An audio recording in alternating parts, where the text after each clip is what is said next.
All right, so we are recording.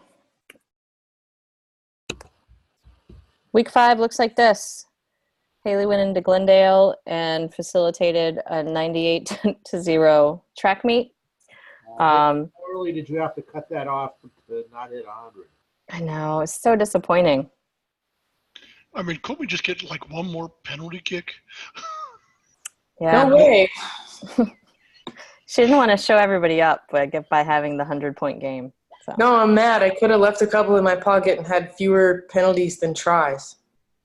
So I don't know when I'll ever get a chance to do that again. Oh, well. Amanda, you were saying the high scores were good. She was just giving you the product you looked for. I'd say good girl. High scores are good, for sure. Unfortunately, not the kind of game that helps the league look great, because we do want close matches. But anyway, 100-point game still. It's amazing. Steve Gore went down and he had the close match of the weekend. All Blues Surfers, if you haven't watched that one, that's the one to check out from the week. It was really pretty exciting and close finish. North Shore Quins went up there and handled it pretty easily. Cat with a little bit of drama on the flight front. It's nothing like waking up to that text. I don't know if I'll make it. And New York Town there, that was Jenny Lou. So good games all around. Here's what the standings look like.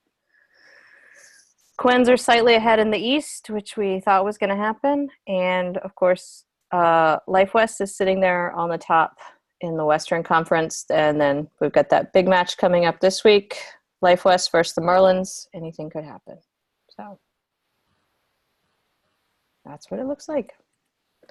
I think, let's talk about trends from the week before we go to Advantage, actually. So trends that I noticed from week 5, across the board, I think a little bit more urgency to arrive at contested rucks. So just the hot ones get a little bit closer. So when we make the call, it is very credible. And then same thing, rucks near in goal. I think just by the nature of it being towards the end goal, we tend to get some slower ball and maybe a little bit more management in this area. And so if we are close and we're right there, everything's much more credible. Lineouts, definitely more structure. The teams are buying into what we're selling. It is a better product than it was at the beginning. I would like to see us managing the early lift.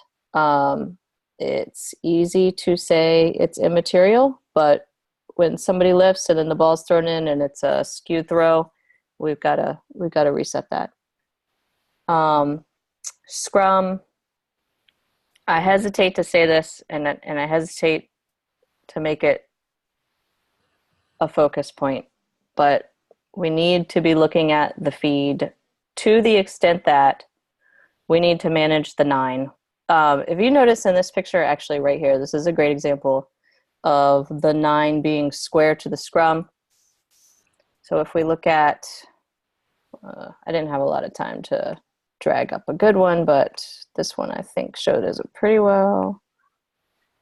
If we look at this picture, that 9 is not square to the scrum. So if the defensive 9 can read the number on the put-in's jersey, then she's at an angle, right? It's a pretty extreme angle here. We need to get rid of this picture. I don't want us to go out and start free kicking it because we're in week 5. What I would like for us to do is, number one, the scrums where you're likely to get a big skewed feed, right? Like if you have a reset and the other team was dominant at the one prior to the reset, the chances of them skewing are higher. If you're close to end goal and somebody's under pressure, then the chance of a feed is higher. So before the put in, just say the 9, hey, I need you to put it in straight here. We just want that body position to look credible. Is everybody cool with that and picking up what I'm putting down? Cool. Okay, does anybody have a problem with what I'm saying or any questions about what I'm saying? Mostly makes sense. Yes? Okay. I hope so. Okay, it's especially important. The reason it's come to my attention is because throughout the couple of weeks, there have been multiple cases of feeding. We're not enforcing it. That's okay. But now we've got some scrums that are dominant, and the dominant scrum should have a chance to win it against the head, realistically.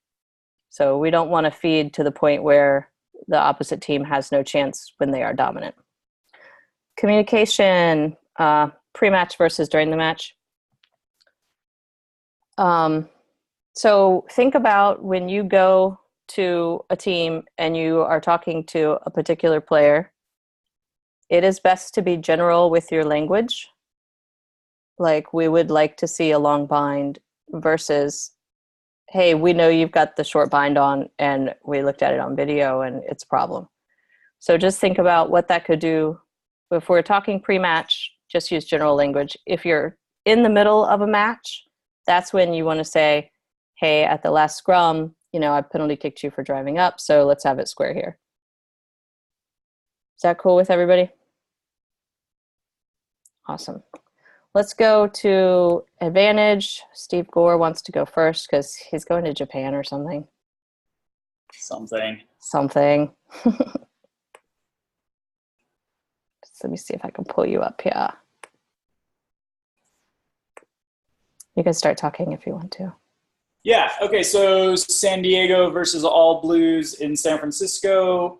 Fun, competitive match. All Blues were ahead in the first half, and then kind of momentum shifted towards San Diego in the second half, and it came down to a very close finish. I felt like there was some good improvement from my previous match out there. The set pieces, all in all, felt more structured.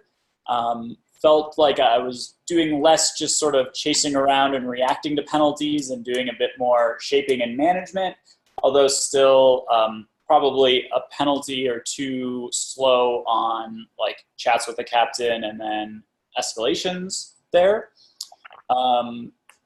Been working with Olivia on some different footwork, and I felt like that also improved and was working well for me.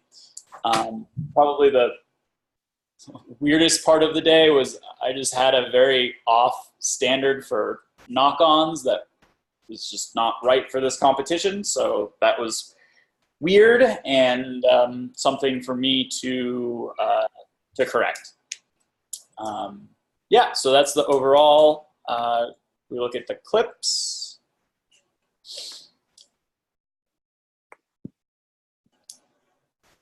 And why don't you do one of the trends? Start with the San Diego trend. So just for whomever does San Diego next, I think we've talked about San Diego really looking to do quick taps. So that is clearly probably the number one trend for San Diego that I'd be aware of.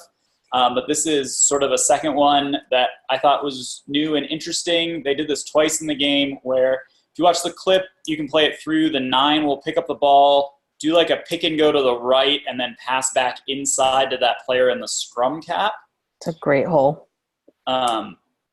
So good play. Again, they did it twice. The first time I managed to get caught up in the way of it. So don't do that. Let them have their attack and be awesome there.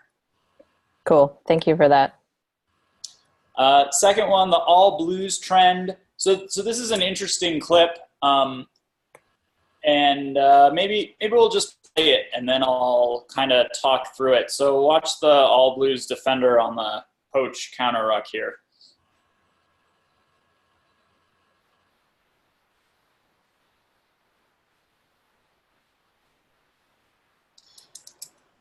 So for me, live, like she left her feet and did not do a good enough job staying up and legally turning that ball over. It is interesting, like slowing it down if she actually turns the ball over and maintains possession of it and then as a ball carrier going to ground. So I don't know, it's an interesting one. Olivia and I both kind of agreed that the picture's wrong and the penalty there is correct. And so I guess one piece would be if people have thoughts on that and disagree. The other piece is this particular player, 13, had numerous instances where she was going off of her feet defensively, and other Berkeley players had issues with that, going off their feet and then also entering from the side. So again, whomever has Berkeley next, I think those are trends to watch for. So I don't know, anyone have different thoughts or comments on this clip?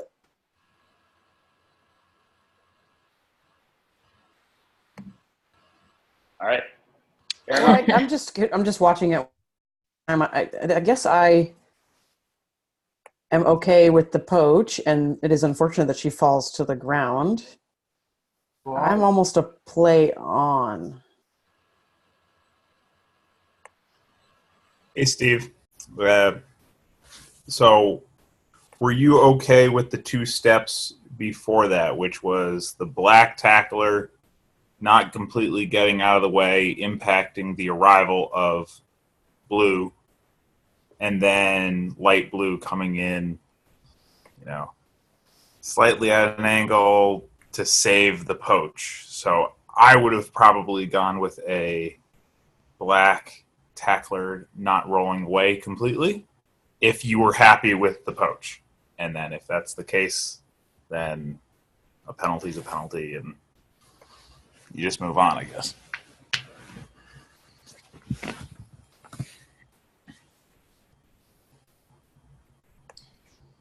Yeah, interesting ones. I mean, it's an interesting clip there. I think the tackler is kind of out of the immediate zone, but yeah, there is a blue player there that has to deal with her.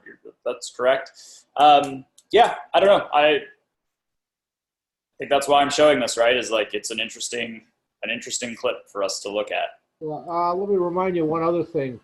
Any player who gains possession in a tackle cannot go to the floor unless tackled. Hey, so it's Kat. I like that Peter brought that up, because I think the biggest thing that turns this from a play on to a penalty for me is that she's not. I think blue 13, whatever, black 13 gets the poach, and then she chooses to go to ground. Had she been tackled by a light blue player, I think I would have played on. But it's because once I feel like she wins that ball, she then immediately goes to ground to kind of try to get that extra space. And then, for her team to create a ruck so they can secure possession, which turns it into a penalty here because of what Peter said. Thank you, Kat. Thank you, Peter. Yeah, I think it's a clear picture based on the information that we have on this video. I almost wonder if somebody has their hand on that ball, because she goes to lift it and then it's like it doesn't come. Because see right here, she's lifting. Yeah, I don't think she means to go to ground. I think it's of someone else's action. Yeah, I think there's a hand on it. Either the person who comes in for the counter ruck or the ball carrier potentially, but there's no way to tell from this video. It's just not clear enough. So I think from the information we have, off feet makes sense. Yep. Okay, cool. I think interesting conversation. And then again, whomever has the all blues next, like something to keep an eye on. Be aware of? Nope. Something to keep an eye on. Well played. Thank you. Let's see. Last one, scrum dominance. Yes. Oh, this is, oof. This is just an interesting one. So to kind of set this up, this is the very end of the match. Berkeley's up. They're, I don't know, around the 22, probably around the 10-meter line. And their scrum for 60 minutes has been definitely stronger, like on the edge of dominant. But as the game has wound down and they have made substitutions, this is what happens.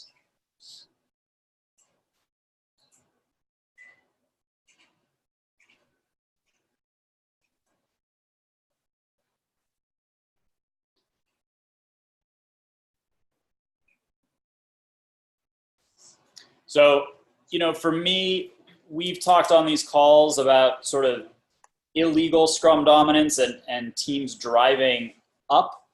And to me, this is great legal dominance from San Diego in the blue here. and this is a picture of them just dominating Berkeley. And so it's interesting, that picture, but then interesting also to think about how like the scrum power and momentum changed throughout this match. Yeah, and this is a really interesting picture because had a conversation earlier today with Adrian Ferris about the scrums and specifically dangerous scrummaging versus what we are calling illegal dominance or whatever. And this is one of the scrums that we looked at. And he said he absolutely agrees with us, like blue is the dominant one. And he was like, why are you not considering this a dangerous picture? And my answer to him was what we were looking at when we're seeing what we're calling the dangerous picture is the head is still locked into the scrum, whereas here blue or black is able to stand up with their heads free. So anyway, it's just an additional thing to consider, I guess. I would say this is a scrum where that 9 needed a reminder to stay square. Yeah, agreed.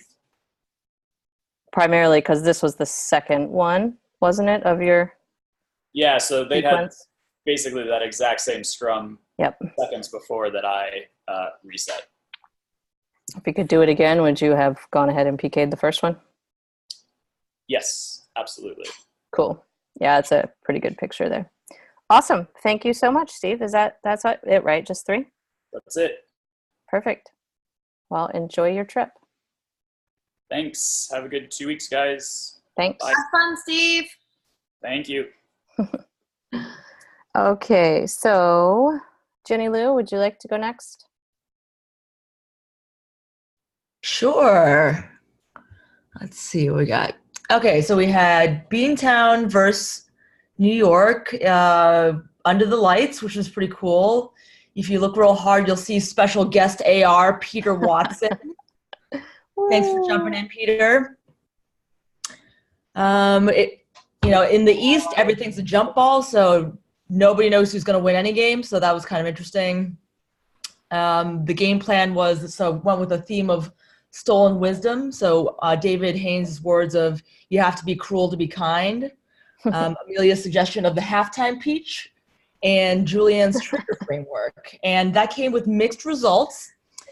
And David's words, I think it went better this week than last week. I was too laissez-faire the first week, but I think I was a little bit cruel this week with one of the clips that we'll see here. And then the halftime peach went well. And I really liked Julian's trigger framework. So we'll continue to use that. Amanda asked me about what deliberate practices are using, and for the week leading up to it, tried some different lines at the team training and watched a match and tried to keep track of on the treadmill and tried to keep track of penalties in my head, and then brought back this thing called the NBAC test, and I'll send that link out to Amanda to pass on to the group if anyone's interested. But it's something one of our high performance directors asked us to do to help strengthen working memory. And there's some research cool. about that I can pass on. Yeah, that sounds really interesting. Thank you. Yeah. Cool. So we'll go on to the clips. We can do the first one. We can do a positioning issue.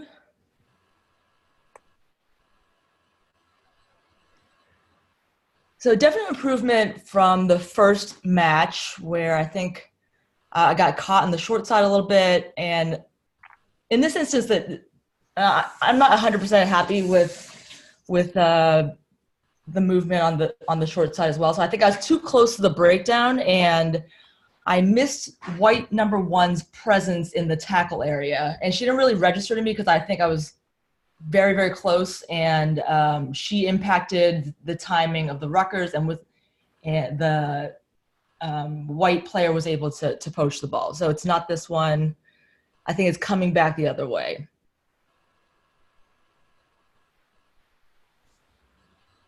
Okay, so you see white enters incorrectly in the tackle area, and the Red Ruckers have to like push her out of the way, and that delays their support line. And White is able to get their hands in the ball.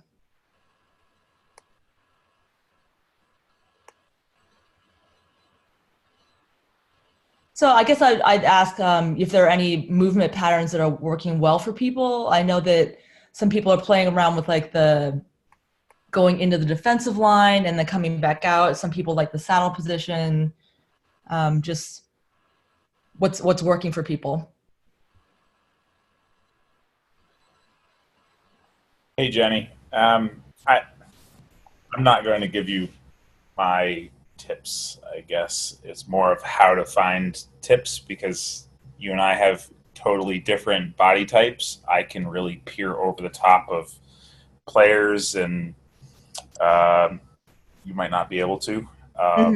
But I would suggest looking through somebody else that has a similar body type. Like I found Craig Joubert, and I just found his running line. So what I'm doing is run in hard at the 45, walk through the saddle position, and then which allows the ball to be in front of me, and then run out into the back line, and we'll see how that works in a couple of days. But that's just my suggestion. Oh, cool. That's the insight about body type is really useful. So thanks for that. And I think that's cool. Hey, Jenny, it's Amelia. So the thing that I've been doing recently is just trying to get to the strong side or the side that I think they're going to pass it to pretty much as often as possible. If I come out of position, then the next breakdown, I'm trying to get there.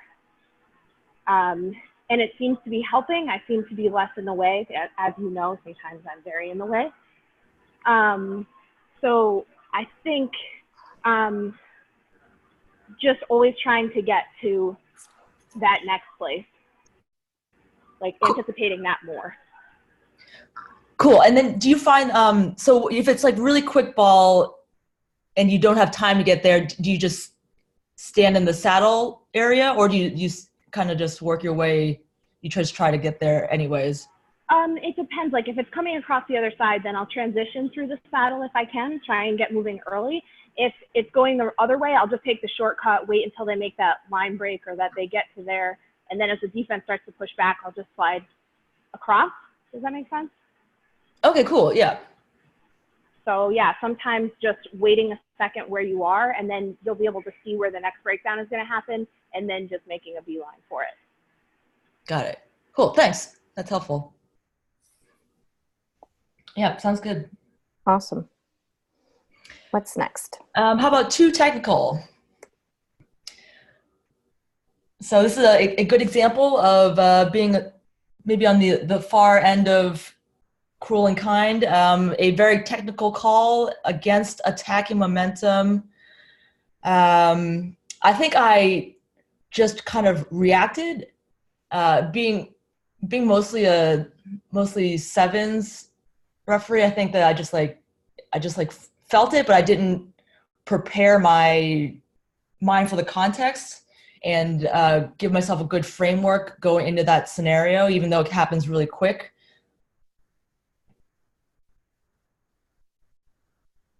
So she does that extra roll there, and should you play on from there? Does it really matter? Like, she's got momentum. The support is close enough. New York doesn't really have a chance to get their hands on it. Is that very harsh? And I think yes. Anybody want to take it? Yeah. Hey, it's Haley. I think what you said about momentum and support being there is really, like, there was one person, I wouldn't beat yourself up too much about this, but it is about support and momentum, and she looked to have had it, and the probability of that one person standing up to the two supporters was not likely. So I thought what Scott did on the D1A call the other day with stopping it just before the breakdown and just saying, what do we think is probably the likely outcome here? Mm-hmm. So because of where the tackle goes beyond the gain line, all of the white players are going to have to retreat before they can come back in. So when we're looking at this, we automatically assume red's going to win. Yep, totally. And then that clear out, which is probably a difference between 7s and 15s, is the amount of time we allow for the clear out. That's pretty immediate. She's gone. So, Yeah. great I clip. think, yeah, as soon as I blew it, I was like, that probably wasn't, yeah, but it probably wasn't the best decision for the game. That was super technical. But yeah, good learning lesson there for me. Thank you. That's a great one to look at, especially since we were talking about that extra roll the other day. Mm-hmm. So that one falls into that. Let's see. Where's more? Is there more? There's one last down one. here. So, some progress. So moving from the laissez-faire camp to an appropriate escalation. I would categorize this as appropriate escalation. So Beantown gets into better space by using the kick, and they have great attacking momentum. And then New York just completely destroys it. So here caught the kick on the bounce, and then this 15 just is like trying to fuck shit up. So is your problem with her entry?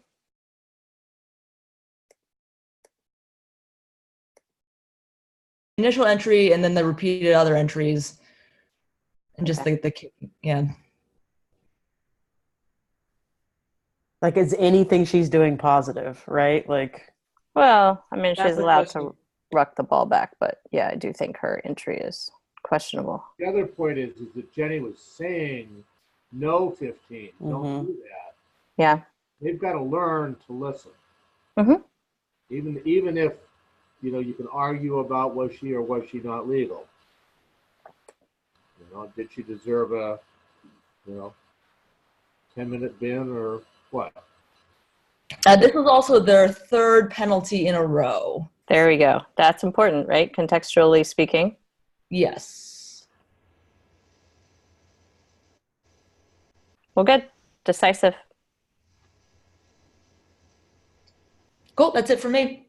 Awesome. Thank you. Thanks. Haley Slaughter. Hi, how are you? I'm good. How are you?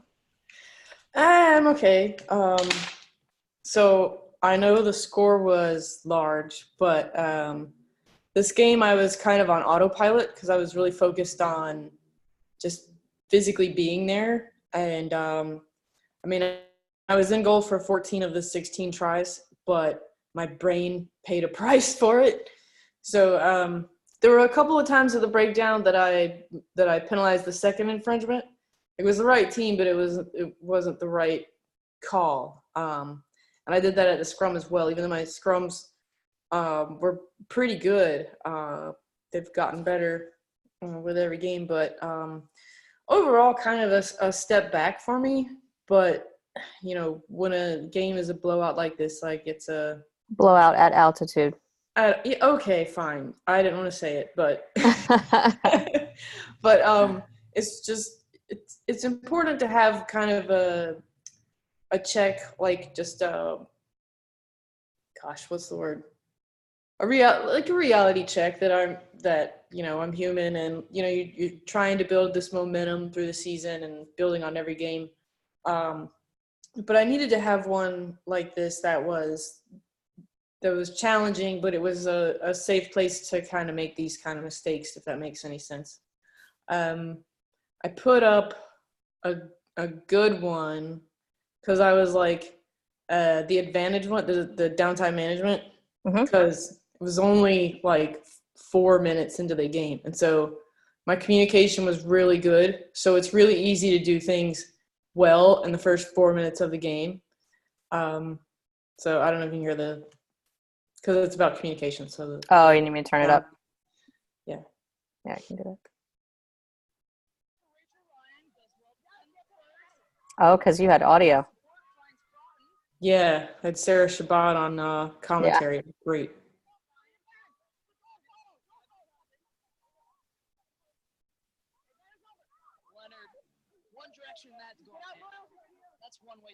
So at that point, I'd called advantage over because I knew this was coming. Yay. So I was happy with the 30-meter gain. Like all the, I checked all the boxes in terms of what you want to do when you're playing penalty advantage. So, yay, celebrate success. So go to the scrum one. Perfect. Very pretty. So speaking of my good scrums, this one looked super weird. The AR called in offside and all this kind of stuff. And so it looks funny, but the number 8 unbound to pick up the ball, and she missed. She was trying to kick it back to herself, and she missed. And so the gold 9 reacted accordingly, and so the ball was out. So just watch this. It's kind of funny. And turn it up. You want volume? Yeah.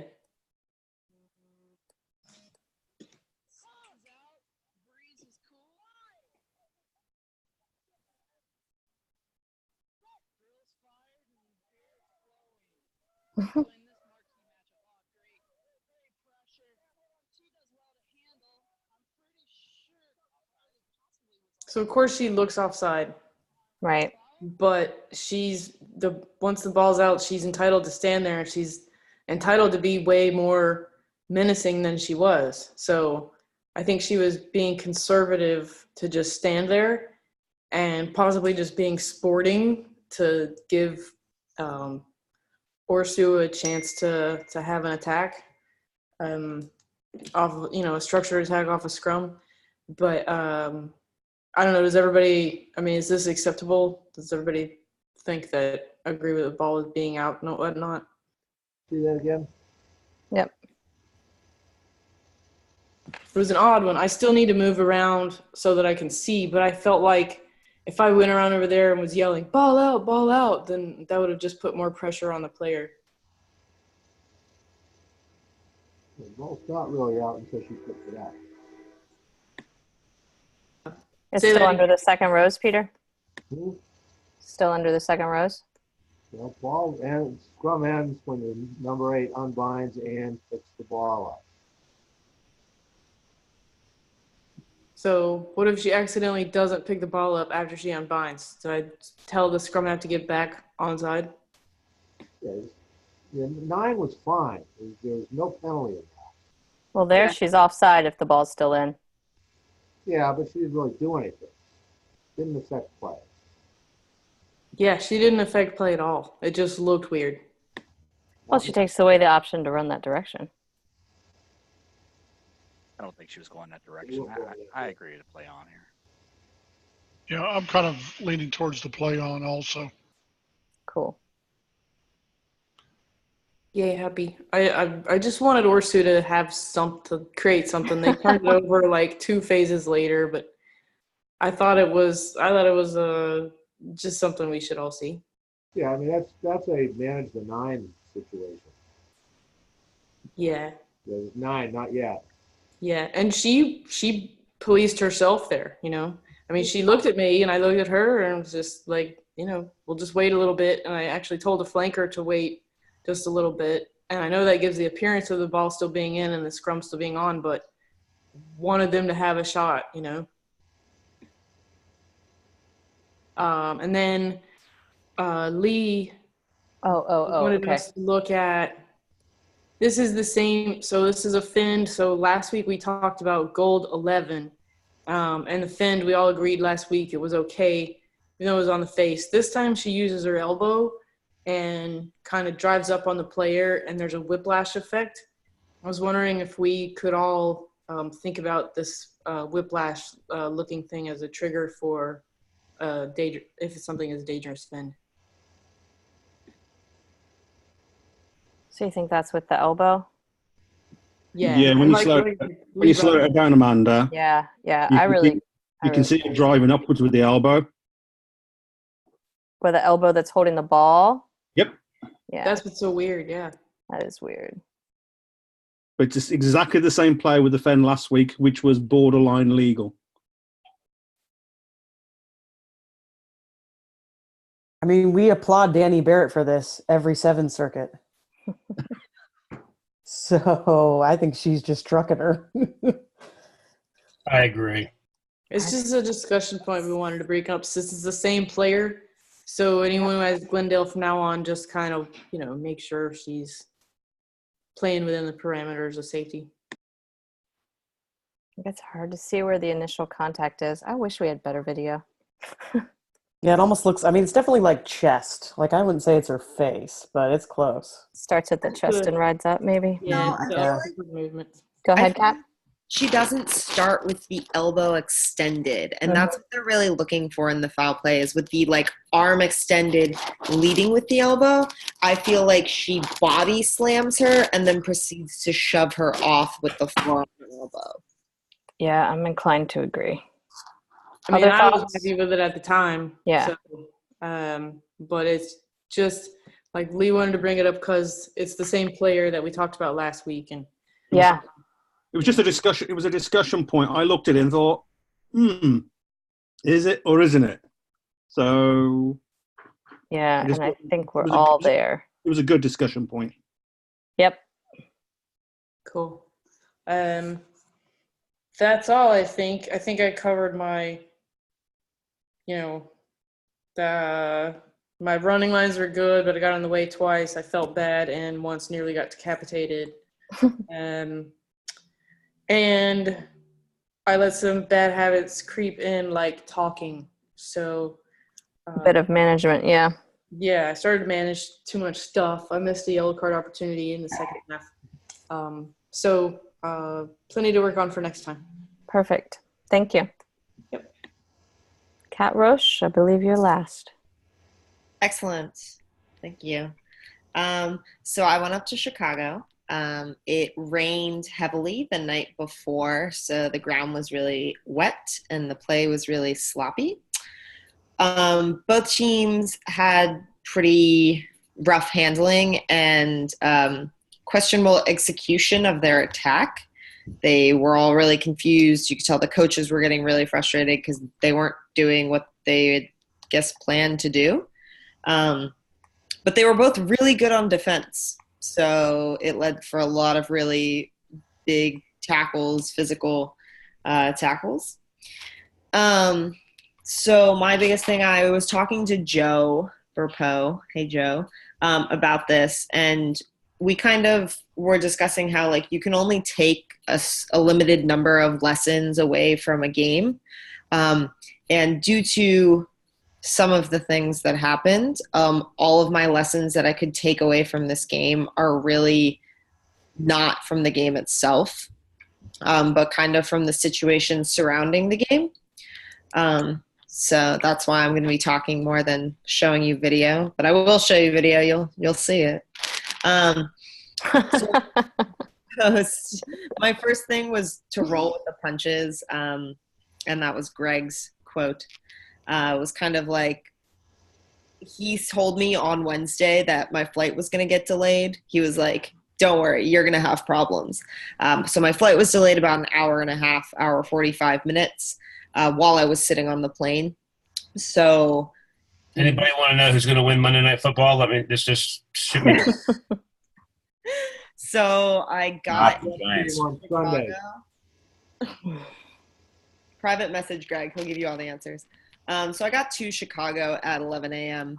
That's when I walked off the plane, and the field's about 35, 40 minutes away. So I walked onto the pitch 20 minutes before the match. Didn't get a chance to do front row chats. About 15 minutes before my match, I met my assistant referee. And no, I don't pluralize that because the other referee did not show up. So we got a friendly guy from the sidelines to jump in there.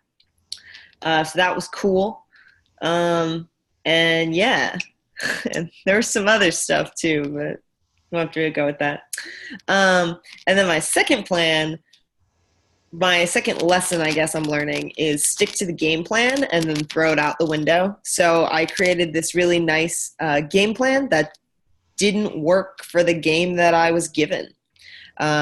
So emphasis on my last point was approach the game like a professional. Hard to do that when you show up 40 minutes late. but then limit unnecessary chatter, don't be friends with everyone. I had the Atlanta captain crying to me, and I felt like I couldn't just be a dick in that situation. So yeah, so it was kind of like, it was, yeah. A lot of the stuff I like really wanted to do, it just like didn't work in the game. I had to manage a lot because they were really aggressive at the breakdown, but they didn't really have a lot of, what did I say? Something that wasn't, they weren't self-aware of what was going on outside of them. So like you could see the people at the side of the breakdown that were like, oh man, I'm going to do this. And you're like, no, no, no. And they're like, oh no. And they're like totally offside or something, like trying to attack the 9. And so I just had to talk a lot, where some, like a lot of the West Coast teams are pretty self-aware of what they're doing and when it's illegal. The East Coast just has a little bit of improvement to make. So let's go to the video.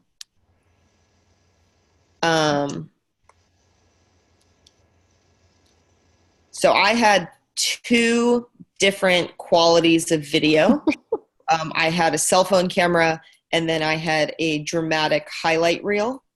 So let's look at unplayable or play it out.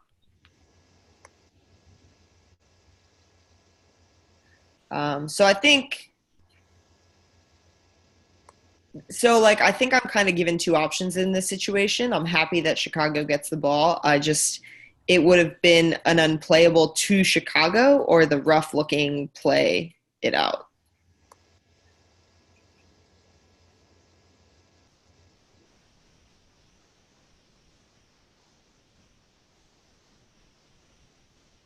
So Chicago clearly has the ball. She won the turnover, and then Chicago does end up getting that slow ball, but they did get it, versus throwing an unplayable and trying to convince everyone that Chicago did poach it. How far into the game was this? Would have been second half because we were in highlight reel film. Unplayable might not have been a bad option, just to clean it up and remind them of standards and whatnot. Would it have been an easy decision to sell as an unplayable playable to Chicago? Like, the trick about unplayables is when you blow them, because generally for me, when I remember to use it, it's like 2 or 3 seconds later than I should have. But it's, these things are hard to recognize. But, if you're right there and you can say, turnover was good, we're going to restart with this from the green, everybody remember, keep your feet, something like that. But, unplayables are great tools, but they're hard to use because of the timing is so important.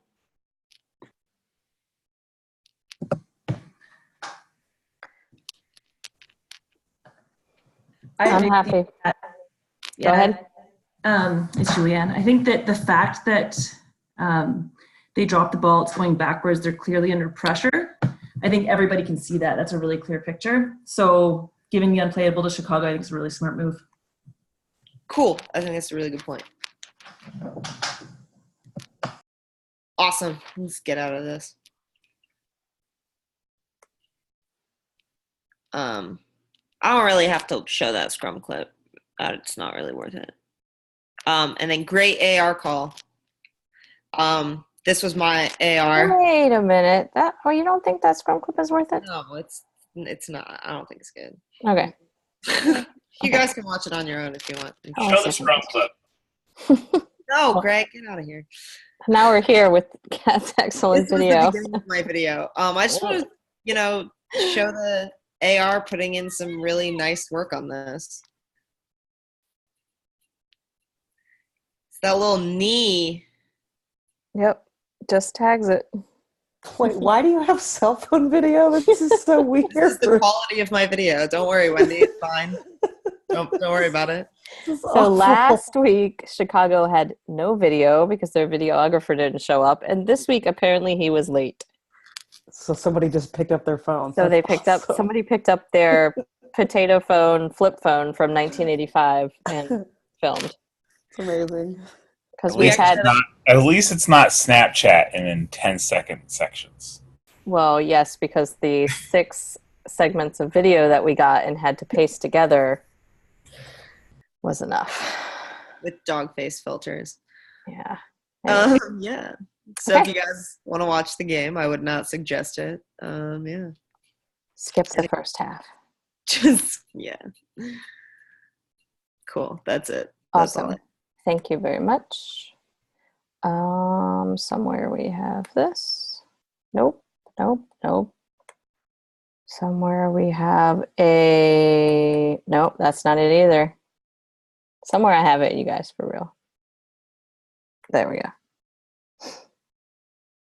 All right, here's what's going on this next week. I don't know why that didn't work. Let me try again. I'm failing miserably right now.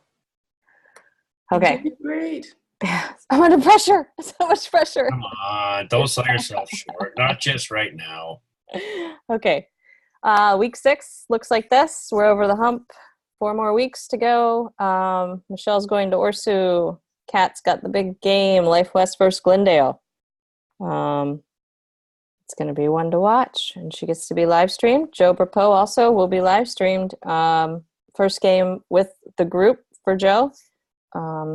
Beantown going down to the Quins, and then Ginny's going to take Zahn's North Shore. Jenny, you're in charge of making sure we get good video this time. Yeah, for real. Safe travels. Amelia, I think you're leaving pretty soon, right? For South Africa, and we've got Steve in Japan. I think we'll miss both of you guys for 2 weeks. Yep. I think I'm just gone 1 week. Oh, okay. Well, I mean, I'm sure you know you're just gone 1 week. I mean, I think I'll be coming back on Wednesday at 1 p.m. So I may be on the call the following week. I'm not sure. Okay, cool. Don't kill yourself, but it'll be great to see you and hear how everything went. Okay, thank you.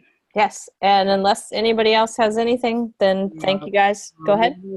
Yes. I just had one thing that I noticed, like casually looking through several of the videos this week, is what, people are doing a much better job of jumping on the scrum, especially the front row problems, rather than trying to manage and reset.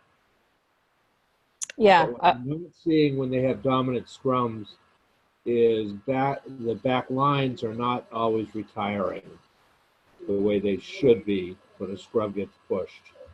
Yep, great point. If we do have a retreating scrum, to check that offside line. If something's driving, take a second to make sure you're maintaining the space that they've earned. They deserve that space. It's our job to give them to them. Yep, absolutely. And hopefully everyone has booked for finals. I'm under the impression everybody except maybe Wendy. Oh, we finally got it figured out. She kept treating me like I was an idiot, and I'm like, no, I'm telling you, it's not working. So once we got that communication issue over, we're all good now. Okay, good. Then hopefully we're going to have an amazing finals weekend, because it sounds like they're bringing in our whole crew. So, Amanda, I have a question. Are we going to get Kit for finals? well, okay, I was just asking that question to be great question. I wasn't really asking. Slow clap. The answer is yes, but maybe not this year's finals. Save budget for next year. It's all good. It's all good. We can go without Kit. We're survivors. So cool. Well, thank you guys very much. I appreciate your contributions greatly, and go forth. Bye. Bye, everyone. Thanks, guys. Bye-bye. Bye, guys.